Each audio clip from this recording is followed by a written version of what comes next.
Beleza pura! Está começando mais um noticiário da Seleção Brasileira, direto da Granja Comari. Nesta terça-feira ensolarada, e a seleção já vai realizar um treinamento. Parte dela enfrenta o Sub-20 do Fluminense. A outra parte faz um trabalho ainda um pouco regenerativo, uns trabalhando com bola, outros pegando um pouco mais leve. O nosso convidado de hoje é o Carlos Eduardo Mansur, do jornal O Globo, que vai nos ajudar a entender como está sendo esta terça-feira aqui na Granja. Já tem jogo treino contra o Fluminense. Apenas um time reserva em campo, né, Mansur? E é um prazer tê-lo aqui. Bem, Mara, o prazer é todo meu. Acho natural até esse cuidado. A gente vem de um jogo de 120 minutos, disputado a 1h da tarde. Como você tem falado exaustivamente, a maioria esmagadora dos jogadores dessa Copa vindo de uma temporada exaustiva na Europa. Acho que a preocupação agora tem que ser mesmo com recuperação física. Não tem muito mais o que você... Nem tem tanto tempo assim para se trabalhar taticamente, fazer grandes revoluções no time. Tem ajustes a fazer, mas acho que basicamente é você ter o time inteiro. Tendo o time inteiro, você já está em vantagem em relação a boa parte dos concorrentes, porque tem muita gente sofrendo também com desgaste. E desse treino que vai começar daqui a pouco, o time reserva contra o Sub-20 do Fluminense, sai um para o jogo contra a Colômbia, porque um tem que substituir o Luiz Gustavo. Sem dúvida, né? Sem dúvida. Quer dizer, é um treinamento importante. Você arriscaria a dizer se o Filipão, ele tira... Quer dizer, ele tira não, o Luiz Gustavo já saiu por conta própria, né? Ele coloca simplesmente um jogador no lugar do Luiz Gustavo, ou você acha que ele, por exemplo, bota um zagueiro, adianta o Davi Luiz, ou coloca um jogador, um meia mais ofensivo, recua alguém? O que você imagina? Se eu tivesse que arriscar um palpite, e é meramente um palpite porque eu não tenho informação, acho que ele, nesse momento, mexeria o mínimo possível na estrutura do time. Entraria, talvez, o Fernandinho junto com o Paulinho, formando a dupla de volantes, mexeria menos na estrutura, continuaria com um trio que joga por trás do Fred. Justamente porque... Eu arrisco outro palpite. É mesmo? Já eu digo o meu. Não, a minha sensação, ela se baseia no seguinte: há pouco tempo para você fazer grandes experiências táticas, e também há um ambiente em que se questiona muito o lado emocional do time. Talvez você acrescentaria mais uma questão a essa equipe, que seria uma certa insegurança jogando num sistema muito novo. Então, talvez o mínimo de informação possível nesse momento fosse na cabeça da comissão técnica o ideal. Você faz o mínimo de mudança, mexe um pouco na estrutura e coloca o time para jogar. Agora, também, evidentemente, que não dá para descartar nada nesse momento. Eu acho que ele vai com o Henrique na cabeça de área. Ele tira o Luiz Gustavo, que tem a função de proteger, e só de proteger, ainda que avance de vez em quando. O Filipão não gosta muito, mas às vezes ele avança. Então eu acho que ele vai de Henrique, mas também é mero palpite. O Luiz Gustavo é um jogador que tem aparecido um pouco, principalmente com uma saída pelo lado esquerdo ali, saindo da posição de volante para tentar o apoio. Com o Henrique ele perderia essa jogada. E é uma jogada que tira um pouco a previsibilidade da seleção. Se ele colocar o Henrique, ele vai perder um pouco essa alternativa de jogo. Mas, evidentemente, se ele estiver preocupado também em dar mais segurança, talvez congestionar um pouco mais o setor, pode ser uma alternativa.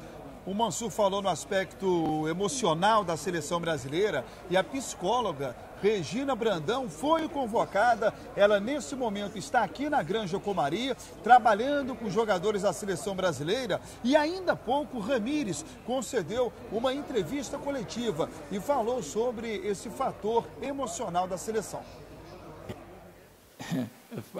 Está sendo bastante falado, né? Questão psicológica aí, eu acho que é uma emoção diferente o que a gente viveu aí contra o Chile, mas eu já passei por isso numa final de uma Champions League também, e vi jogadores muito mais experientes chorando também.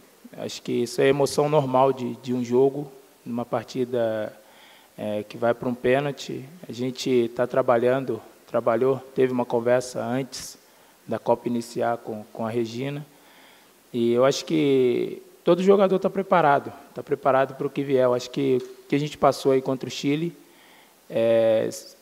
vai servir de mais motivação aí para a gente, nessa reta final aí, poder fazer o melhor, e que se vier outra disputa por pênalti, a gente vai estar muito mais preparado, né? Até porque a gente estava preparado, a gente passou porque a gente estava preparado, e creio que o emocional é justamente pela partida. Acho que você jogar 90 minutos, depois mais a prorrogação, depois a partida para o pênalti, no calor que estava, mais de 200 milhões torcendo, isso tudo conta nessa hora, até porque depende de um jogador Mas eu acho que o time está preparado, sim, para o que vier aí em questão emocional, extra-campo ou dentro de campo. Acho que a gente está sabendo administrar bem. Essa questão emocional vem sendo muito debatida na seleção, desde os pênaltis contra o Chile. O Filipão se reuniu com alguns jornalistas e o Mansur foi um deles. O Filipão está preocupado com essa questão? Quer dizer, claro que está, porque ele convocou a Regina Brandão, né? Claro. Mas o quanto o Filipão está preocupado com isso, Mansur? Eu acho que uma competição como a Copa do Mundo é óbvio que o aspecto emocional ele joga junto, ele faz parte. Você está confrontado, se você for até a final, depois de uma fase de grupo, você está confrontado com 4 jogos em que são mata-mata, são decisões, você não pode errar. Então é evidente que isso tem um lado. A questão, eu vejo um pouco esses jogadores da seleção um pouco também como vítimas desse processo. Não dá para a gente também apontar o dedo e dizer, meu Deus, estão desequilibrados porque não estavam preparados para esse momento. Talvez a gestão desse aspecto pudesse ter sido feita de outra forma, mas de uma certa maneira, o Brasil em si, a questão da Copa no Brasil, ela radicalizou um pouco esse sentimento que a gente tem de ver a Copa do Mundo como salvação para todos os problemas nacionais. Assim. O brasileiro tem o hábito de olhar para o Mundial como se fosse construir um país melhor a partir de um sucesso esportivo, ou se uma derrota fosse se abater sobre o país uma grande tragédia. E com a Copa do Mundo no Brasil, isso tudo se radicalizou. Isso acabou sendo um pouco impulsionado de uma maneira exagerada. Potencializou ainda mais, exatamente, né? Potencializou e o jogador em campo acaba sentindo. Se junta a isso, talvez um trabalho que no início, e aí a comissão técnica deu a entender isso nessa conversa de ontem, que todo o trabalho inicial tenha sido no sentido da motivação, do sangue nos olhos, de colocar, de mobilização dos jogadores. Esses dois fatores juntos talvez tenha sido uma receita para que extrapolasse um pouco o limite do aceitável e a coisa tivesse se canalizando de uma maneira além do normal dentro de campo. Agora, acho que o trabalho muda. Pelo que eles deixaram entender, a receita que surgiu de uma conversa com a Regina Brandão e ela começa a implantar isso nessa reunião de hoje, o primeiro contato com os jogadores, é que a partir de agora seja menos coração e mais emoção. O Filipão acha que essa canalização de emoções exacerbada para dentro de campo tem feito o time também acelerar demais o jogo, querer resolver as coisas muito rapidamente e ter pouco controle das ações da partida. A seleção é uma seleção que não consegue ficar tanto com a bola, dominar o jogo, trabalhar pacientemente a bola, ter posse como muitas outras seleções, justamente porque quer resolver as coisas de maneira assodada dentro de campo. Então ele acha que, sendo mais razão e menos emoção, a seleção pode também encontrar um pouco mais de controle tático dos jogos. Isso pode se refletir também no desempenho tático do time. Você ouviu uns gritos no fundo. É verdade. É porque nesse momento a Argentina e Suíça estão jogando. O jogo está empatado em 0-0 e muita gente em volta. O público é enorme, mobilização total na granja. É impressionante. Se pintar um gol, certamente você vai ouvir aí o gol. Provavelmente, se for da Suíça, o grito mais alto. Vai ter uma explosão aí. Vai ter uma explosão de alegria. E dentre os jogadores que sofrem a maior pressão, não há nenhuma dúvida que a carga maior é em cima do Neymar. Por se tratar do melhor jogador da seleção brasileira, sem dúvida nenhuma, é o jogador mais procurado. E hoje, durante a entrevista coletiva, um jornalista colombiano perguntou ao Ramírez sobre o Neymar, o destaque que o Neymar tem na seleção. E o Ramírez respondeu assim, ó.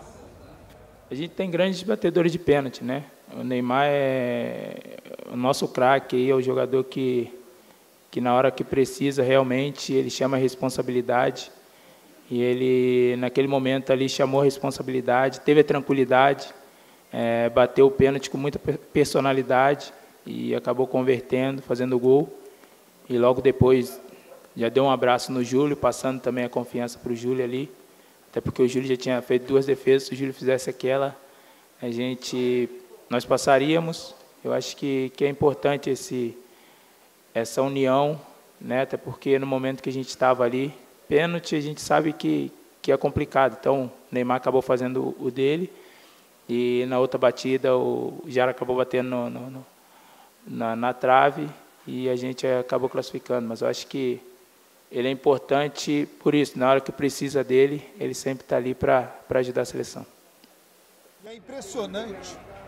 É impressionante, né? O Neymar é o jogador mais procurado, é o jogador de maior visibilidade. Um dos mais jovens. Um dos mais jovens e é o que parece ter menos carga. Talvez pelo costume dele carregar essa pressão desde muito novo, né? Mas eu acho que mesmo tendo essa questão de carregar desde muito novo a responsabilidade de resolver, muito cedo no Santos ele já era centro das atenções de um time, Mas essa maneira de encarar é para fenômenos. Eu acho que são muitos jogadores que sucumbiriam, mesmo tendo o hábito, já teriam sucumbido a esse nível de pressão incrível que ele carrega. E o Neymar já foi testado das mais diferentes maneiras. Primeiro, quando chegou à seleção brasileira, havia essa expectativa se ele seria, na seleção, o jogador solto que era no Santos. Foi. Depois, quando se aproximou a Copa do Mundo, como será em casa o Neymar carregando uma seleção brasileira pouco experiente em Copas, ele também tem experiência em Copa, será que ele vai conseguir desempenhar? Desempenhou. O jogo da Croácia saiu atrás, como é que vai ser quando o Brasil estiver sob pressão de estar atrás do resultado? O Neymar chamou o jogo inteiramente naquele primeiro tempo contra a Croácia e resolveu, quer dizer, é um jogador que foi testado nas mais diferentes maneiras, acabou batendo o último pênalti num jogo nervosíssimo contra o Chile, acho que não tinha ninguém tranquilo no estádio, talvez no mundo inteiro vendo o jogo, e ele encarou isso com naturalidade. É um jogador que tem algumas características de fenômeno mesmo, tem que ser tratado com todo carinho, com todo respeito, inclusive, pela maneira como vem conduzindo a sua participação na seleção. E esse jogo contra a Colômbia, Mansur, como é que você analisa? A Colômbia é freguês, só venceu o Brasil em 2 oportunidades em toda a história, nenhuma no Brasil. É um jogo para a gente carregar essa escrita debaixo do braço, para a gente esquecer isso aí. O Brasil tem muito mais time do que a Colômbia vive de um jogador só, talvez o Quadrado também, enfim. O que é esse jogo que a gente vai ter pela frente? Não, eu acho o seguinte, é evidente que depois do que foi o drama do jogo com o Chile, imaginar algo ainda mais dramático é difícil, né? Mas, agora, é um jogo que talvez por questão de estilo, talvez tecnicamente com a bola, a Colômbia tem até um time mais técnico do que o Chile, mas é um time menos pegador. Talvez seja um estilo que case melhor com a seleção brasileira. Joga e deixa jogar. Eu acho que a seleção vai ser incomodada no seu setor defensivo, talvez até mais do que no jogo contra o Chile, mas eu acredito que seja um tipo de jogo que os nossos homens de frente, os homens mais talentosos, tenham mais condição de receber bolas em condições de resolver. E sendo assim, não há como a gente não confiar que o talento individual de alguns jogadores, em especial do Neymar, possa conduzir a seleção brasileira a uma vitória. É um jogo que talvez por característica se encaixe mais com o estilo da seleção. Agora, evidente, um mata-mata de Copa do Mundo nunca vai ser um jogo tranquilo. Não dá pra gente imaginar que vai ser um jogo que no primeiro tempo vai acabar 3-0 o Brasil e a gente vai estar com a classificação encaminhada. Eu acho que isso seria uma exceção, não seria uma regra. Agora, dá para imaginar um jogo que, por estilo, a seleção consiga ter um rendimento talvez melhor. Lá no início do programa nós falamos sobre o substituto do Luiz Gustavo, né? Eu estou apostando no Henrique, você apostou... Que entra o Paulinho como segundo volante. Só que o Ramires também é candidato a essa vaga aí. Eu não sei o que o professor vai fazer, a gente vai ter os treinamentos aí, então a gente não sabe. É claro que o Luiz é um volante ali que dá uma segurança muito grande para os zagueiros, vem jogando bastante tempo com o Davi, com o Thiago, então ele já tem um entrosamento. Ele faz muito bem aquela função ali de primeiro volante, né? Marca muito bem, dá uma estabilidade realmente para o time. E a gente tem outros jogadores que podem fazer.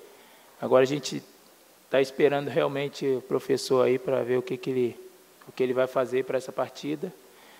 Todo mundo está se preparando para que quem que ele optar para jogar ali possa entrar e fazer o que ele espera, né? E na questão da fé, eu acho que todo jogador tem, né? Todo jogador, não só jogador, mas todo mundo tem uma fé, crer em alguma coisa.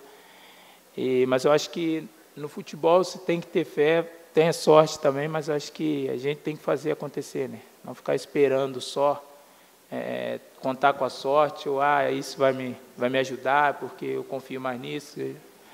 Acho que a gente tem que procurar fazer dentro de campo para que, aí depois sim, se for sorte ou a fé, alguma coisa, mas acho que todo mundo tem que procurar fazer o seu melhor, claro que com a fé, contando naquilo que você crê, e depois, consequentemente, vem a vitória e você fica mais tranquilo. Bom, o Ramires disse aí que pode ocupar a vaga do Luiz Gustavo.